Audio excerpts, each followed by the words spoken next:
Berkorban apa saja, harta ataupun nyawa, tak hargai. Berapa banyak orang yang tak menghargai korban cinta isteri dia. Dia tak hargai. Isteri dia melahirkan anak-anak dia, menjaga makan minum dia. Kalau kita kahwin dengan isteri kita 40 tahun, 30 tahun, cuba tuan-tuan kira tengok, bawang yang dia kupas tu agak-agak ada rupa kontainer. 30 tahun kita kahwin, dia kupas bawang tu rupa kontainer. Ikan yang dia siang tu agak-agak rupa lori dah. Masya Allah. Baju yang dia iron tu agak-agak rupa gudang lah. Berat yang dia masak agak-agak rupa kontainer. Subhanallah. Kita baru perasan. Tapi masa kita tak pernah kira, Ustaz, isteri saya tak pernah buat tak? Siapa buat? Pembantu rumah. Ini cerita yang tak ada pembantu rumah lah, senang. Kalaulah sehari dia siang 5 ikan, sebulan 30, tu ada 150 ekor ikan. Setahun 1,500, 10, 15,000, 30 tahun tak 3 kolam ikan. Masya Allah, besarnya pengorbanan. Ada pernah kita ucap terima kasih? Orang perempuan mana pernah berhenti basuh kain? Daripada kecil sampai ketua, pagi-pagi basuh kain, tak berhenti. Setiap hari hujan membasuh. Di Mina basuh kain, beratur jamban orang nak berhenti, dia duk basuh, relax je. Makcik janganlah basuh kain, makcik, oh, kami nak ambil sembahyang, kejap lah nak basuh, tak banyak, 2 baldi je. Udahlah jamban tak cukup, dibasuhnya kain pula ditandah di Mina. Tak payah basuh dekat, oi mandi sudah lah, sembahyang sudah lah. Pagi-pagi lepas subuh basuh kain, tak tiap hari. Lepas basuh sidai, datang tengah hari sikit angkat kain, lepas asar lipat kain, lepas maghrib setrika kain. Mana pernah berhenti? Lepas isyak susun kain, mai tengah malam sikit buka kain. Mana pernah berhenti? Masya Allah. Itu nama dia korban. Tapi kadang-kadang orang tak pernah nilai korban tu. Ya, korban tu tak pernah nilai. Sobalah dengan orang lelaki-lelaki. Berapa banyak suami yang berkorban untuk isteri, isteri tak nilai. Hanya satu permintaan tak ditunaikan, seorang isteri dah lupa segala pengorbanan suami. Cuma ajak pergi Tesco, suami kata tak payah lah, kan kita baru balik Giant, apa nak Tesco pula? Abang dah letih. Dengan sebab tak bawa tu dia ungkit semua. Awak tu memang, kalau saya ajak mana-mana awak tak nak pergi, tapi kalau tu imam ajak mana-mana mau ikut. Sekarang ni saya ke isteri awak ke tu imam tu isteri awak, awak tu memang lebih ke orang pada isteri sendiri, padahal memang dah bawa. Hanya kerana tak bawa ke Tesco pun marah. Padahal sekarang, sebelum ni segala ko pergi. Jaya Jesko, Desko, ko apa benda tak pergi. Tapi masa tak bawa, dah lupa jasa. Sebab tu Ar-Azmi dia bawa lagu tentang korban tak berjaya ni. Ahmad Jais pun buat lagu korban tak berjaya. Sebab ada orang yang tak berhenti menilai cinta. Tidak terkira korban yang ku berikan, korban berupa budi dan jasa, asyik memuja. Tu Ar-Azmi 52. Kemudian Mak Jais dia ubah sikit tahun 60-an tentang korban. Bagi korban macam-macam, orang tak nilai. Itulah nama dia korban cinta. Sebab itu saya sebutkan tadi, pengorbanan itu jangan melebihi hak. Bila melebihi hak, tuan-tuan akan kecewa. Nak korban melebihi hak untuk siapa? Allah, Rasul dan jihad. Yang tu lebih hak tak apa. Tapi kalau tuan-tuan melebihi daripada sepatutnya, jadi kecewa. Banyak anak dara yang mengorbankan darahnya sebagai tanda cinta. Sekarang jadi apa? Pak Wo lari dia, kena tinggal. Berapa banyak laki-laki yang mengorbankan harta kerana nak tackle perempuan, hancur hartanya, perempuan lari. Benda yang sepatutnya dikorbankan tak dikorbankan. Dia sepatutnya mengorbankan benda ini, tapi dia terkorban. Tuan-tuan cuba tengok dalam laman web saya, Al-Barakah ORG. Saya rasa hari ini dah mencecah 500,000 untuk soal jawab agama. Saya tengok semalam 496,000. Hari ini gamak-gamaknya 500,000. Saya pun tak larat nak jawab dah soalan, letih lah. Letih. Yang duk tengok laman web saya semalam, saya tengok 2,68,000. Yang buka ruangan tanya ustaz yang duk soal saja 500,000. Ini TV9 panggil pula 9 hari bulan recording. Tanyalah ustaz 2 petang sampai 6 petang rekod. Lagi tak larat nak jawab soalan. Sehari saya nak kena jawab beratus-ratus soalan. Letih tuan-tuan. Duk cokong ngadak. Fenek buasir tuan-tuan, duk ngadak. Bergerak tidak, apa pun tidak. Kalau seorang bagi RM1 satu soalan, 500,000 duit saya tuan-tuan. Boleh beli berabus second hand. Berabus baru tak boleh lah, second hand insya-Allah. Tuan-tuan, banyaknya soalan. Saya surrender. Saya tak jawab dah 6 hari, 7 hari saya tak jawab dah. Saya pergi Hong Kong 5 hari, 2 hari balik. Sampai sekarang saya tak jawab. Letih, saya surrender. Lantak ambah aku tak larat jawab lah. Antara paling banyak soalan yang saya jawab ialah persoalan tentang cinta. Ustaz, saya ada 5 kali saya mengandung. Dan 5 kali saya gugur. Kenapa gugur? Suami pijak, suami pukul, suami seksa. Asyik mengandung, gugur. Asyik gugur, mengandung. Bukan sekali, 5 kali. Sampailah kali ke-6 saya bertahan kandungan ni ustaz. Saya selamat melahirkan anak. Tapi bila sakit, saya sendiri drive kereta pergi hospital.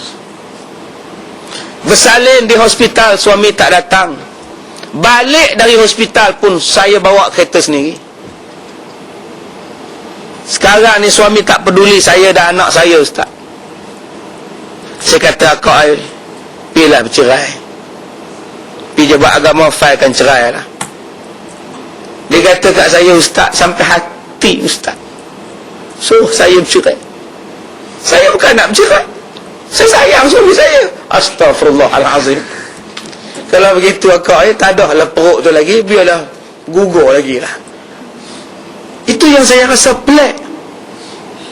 Dah 5 kali gugur, kena pukul tiap-tiap hari, masih lagi ada perasaan cinta.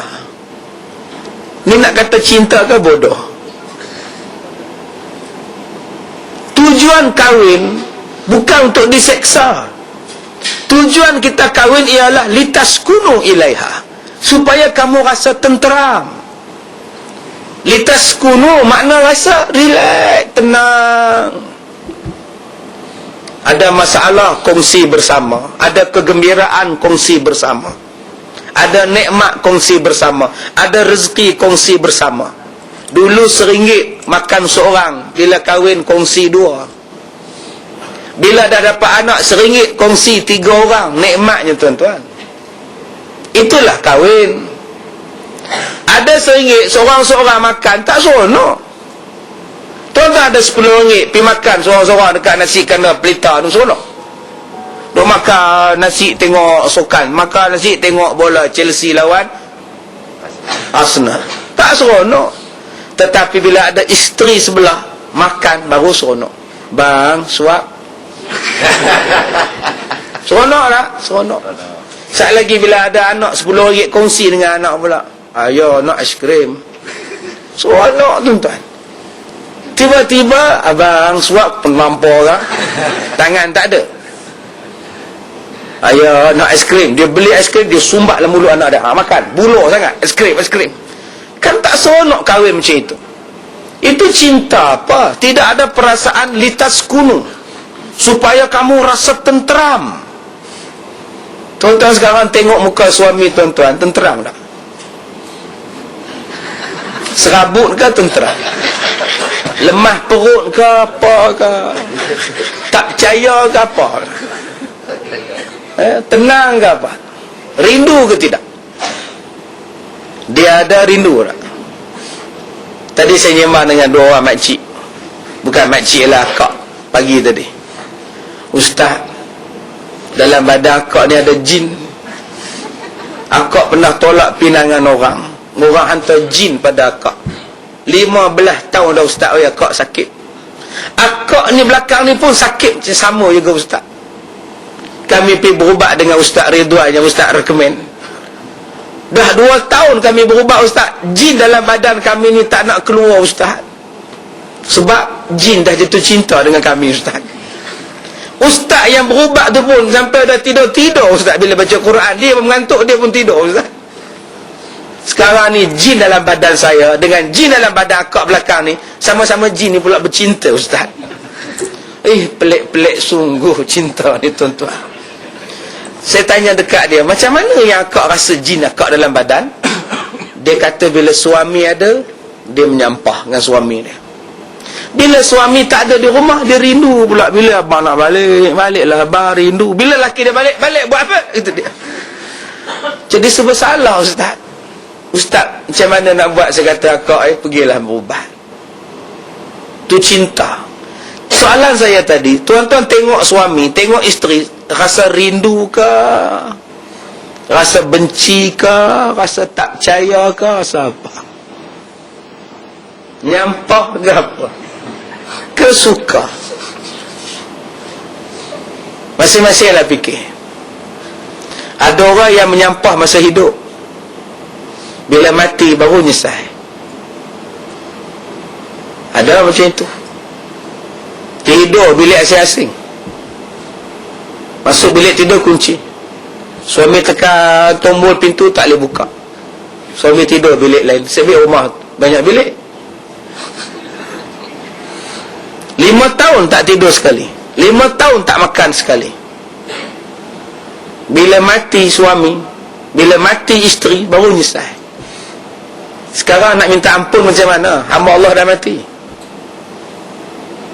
Sebab tu saya kata banyak kali pada tuan-tuan, sementara pasangan kita masih hidup, itulah sumber pahala kita. Suami ini sumber pahala kita. Tuan-tuan korbanlah untuk dia, Allah ganti pahala yang saya sebutkan tadi. Pahala yang sangat besar, masykurah. Mazmuman masykurah. Pengorbanan tuan-tuan ni walaupun tak dinilai oleh suami, tapi Allah nilai. Sebab tu saya katakan tadi, kita buat kerja kerana Allah. Saya ni Ustaz, kalau saya ikut hati saya Ustaz, saya tak layan suami saya. Sebab dia tak pernah berlembut dengan saya. Tapi saya kenangkan ni adalah pahala dan ujian, saya sabar. Allah balas dengan balasan yang tak terhingga. Sebab tu digantikan kepada kita syurga. Dan ada seorang perempuan yang istimewa yang menanti kita dalam syurga. Namanya Asyah, isteri Fir'aun, ketua wanita dalam syurga. Kan kita belajar dah, ketua wanita dalam syurga Maryam, Fatimah, Asyah. Ini ketua-ketua wanita dalam syurga. Kalau tuan-tuan hidup dengan keadaan suami yang tak menilai dan tak reti nak menghargai cinta tuan-tuan, tak apa. Allah pandai menilai cinta, tuan-tuan. Dan Allah bagi balasan yang sangat hebat. Dan Nabi kata Asyah itu adalah ketua perempuan wanita dalam syurga, kerana sabarnya dia mendapat seorang suami yang sangat zalim, namanya suami Firaun, suami dia. Sekarang cuba tuan-tuan tengok, suami tuan-tuan ni mana lebih teruk, Firaun ke suami? Tak seteruk Firaun. Suami kita masih baik lagi. Firaun sangat-sangat zalim. Jadi sabarlah. Manusia boleh berubah.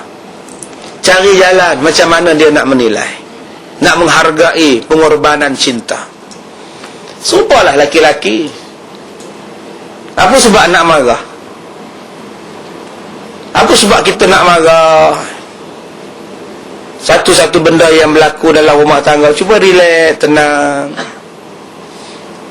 Saya dulu ada orang nak simbah cuka di rumah saya ni. Saya relax. Saya kata datanglah rumah. Telefon-telefon payah, datang rumah. Dia datang sungguh, tuan-tuan. Saya nak takut pula. Saya acah-acah aja. Rupa-rupa dia datang sungguh. Relax, tenang. Cakap elok-elok dengan dia. Dia berdiri, kita berdiri. Dia duduk, kita duduk. Tapi saya pasang kaki lu, cuba tengoklah kereta dia, ada tak juga. Dia pun bagi syarat, tak ada ustaz. Alhamdulillah, selamat aku. Cuba kita jadi orang yang tenang.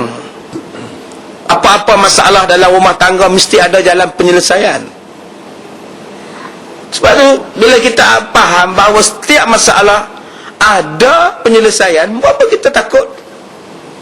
Allah Ta'ala sebut kepada kita, innal ladzina la yu'minuna bi ayatillah la yahdihimullah walahum azabun alim.